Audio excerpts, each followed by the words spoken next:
Jika kamu sangat beruntung, seperti saya, kebanyakan orang pernah memakai kawat gigi dalam hidupnya. Siapa yang tak mau bisa tersenyum manis? Memasang kawat gigi juga dapat mengatasi masalah yang bisa berdampak terhadap hidupmu di kemudian hari, seperti penataan rahang.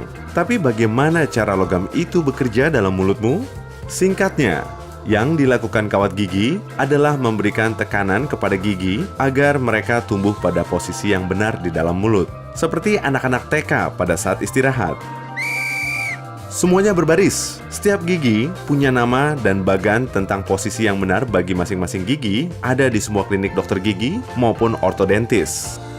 Pertama, kamu mungkin harus berkonsultasi dulu dengan ortodontis, ahli struktur mulut dan memindahkan gigi untuk memperbaiki rahangmu dan untuk meluruskan gigimu. Tentu saja, misalnya, kebanyakan orang mengalami sedikit atau banyak underbite atau overbite. Ini dikarenakan tidak ratanya rahang dan kawat gigi akan memperbaikinya. Ortodontis juga akan memastikan kamu memiliki mulut yang sehat secara umum sebelum perjalananmu dengan kawat gigi dimulai. Dengan kata lain, gigimu tidak boleh berlubang atau mengalami infeksi sebelum memasang kawat gigi. Jadi, gosok gigilah.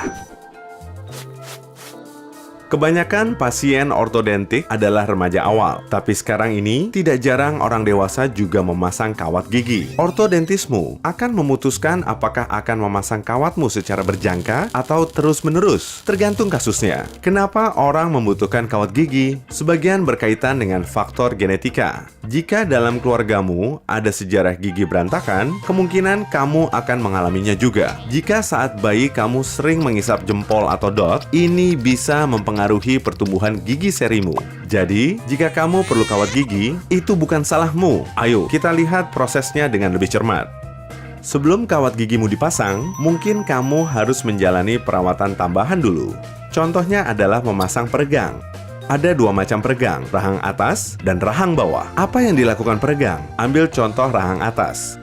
Sebuah perenggang akan merenggangkan tulang, dan tulang rawan langit-langit keras sebelum ia berhenti tumbuh. Idealnya dipasang sebelum usia 14. Ini bisa mencegah gigi berjajalan dan mempersiapkan ruang untuk kawat gigimu. Cincin-cincin logam dipasang pada geraham-geraham langit keras sebelum ia berhenti tumbuh. Idealnya dipasang sebelum usia 14. Ini bisa mencegah gigi berjajalan dan mempersiapkan ruang untuk kawat gigimu. Cincin-cincin logam dipasang pada geraham-geraham belakang. Badan peregang yang berisi skrup lebar akan merenggang dari kedua sisi di dalam mulut. Saat skrup itu dikencangkan, ia akan mendorong geraham-geraham belakang itu dan meluaskan tulang rawan yang lembut dari langit-langit mulut dalam beberapa minggu. Umum terjadi, gigi depan pasien kemudian menjadi renggang setelah proses ini. Dan itu bagus. Itu berarti peregang sedang bekerja, tapi sepertinya menyakitkan. Jadi, siapkan ibuprofen dan makanan dingin seperti es potong dan es krim. Ya ampun. Kebanyakan orang akan merasakan tekanan pada geraham belakang dan merasa tidak nyaman pada giginya. Mungkin di belakang hidung dan mata atau pelipis mereka, tapi sensasi ini lambat laun akan hilang. Begitu mulut dipasangkan peregang atau alat lain yang mungkin kamu butuhkan dan tiba saatnya memasang kawat gigi, ortodontismu akan membersihkan dan menggosok gigimu sehingga kawat gigi akan menempel di permukaan gigi yang bersih. Kawat gigi terlihat sederhana, tapi sebenarnya terbuat dari beberapa bagian berbeda yang saling bekerja sama. Bahan penyatu, bracket, kawat lengkung, karet pengikat, spacer, karet ortodontik jika kamu membutuhkannya, dan sebuah karburator. Tidak, yang terakhir tidak termasuk, hanya bercanda. Bahan penyatu membuat setiap bracket benar-benar menempel pada masing-masing gigi. Kawat lengkung menghubungkan bracket-bracket dan membantu menarik gigi seiring waktu. Kalau kamu telah memakai peregang, mungkin gigimu agak renggang daripada sebelumnya. Jadi, gigi-gigi itu harus dirapatkan lagi pada posisi yang diinginkan. Orang bisa mengenali karet pengikat karena bisa memilih warnanya. Saya sendiri suka yang ungu. Karet warna-warni ini menghubungkan bracket dengan kawat lengkung. Mereka melakukan pekerjaan berat merapikan gigimu, sehingga harus diganti dan dikencangkan setiap kali kamu mengunjungi ortodontis. Tidak semua orang membutuhkan karet ortodontik, tapi jika dibutuhkan, karet ini digunakan untuk menghubungkan satu bracket dengan yang lain guna menarik gigi tertentu. Setiap bracket memiliki pengait kecil. Katakanlah, kamu ingin sebagai penahan. Karet ini bisa diganti sendiri, biasanya di antara waktu makan.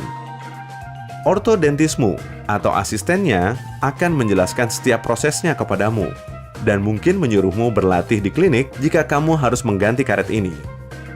Omong-omong, pernahkah kamu mendengar tentang ortodontic marching band? Ya, persiapkan dirimu. Setelah tahu bagian-bagian kawat gigi, mari kita pelajari mekanikanya. Bagaimana semua benda itu merapikan gigimu? Semua ini tentang menerapkan sejumlah tekanan konstan dalam jangka waktu tertentu.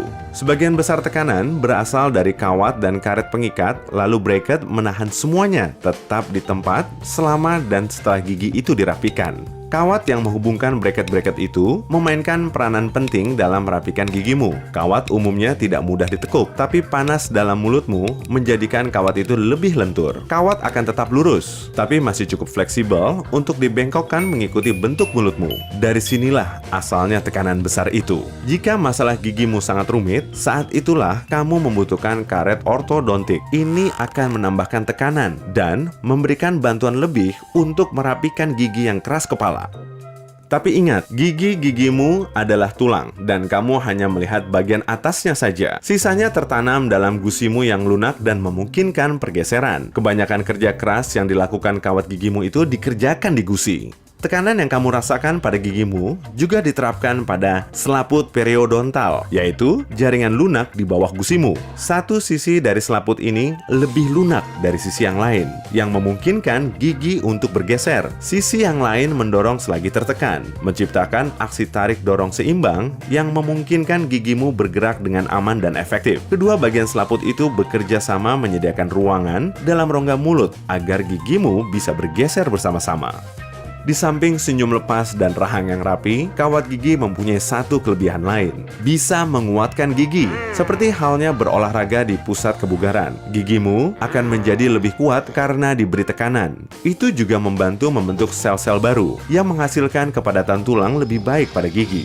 Ini berarti gigi memiliki pertahanan lebih kuat terhadap masalah mulut yang mungkin terjadi kemudian.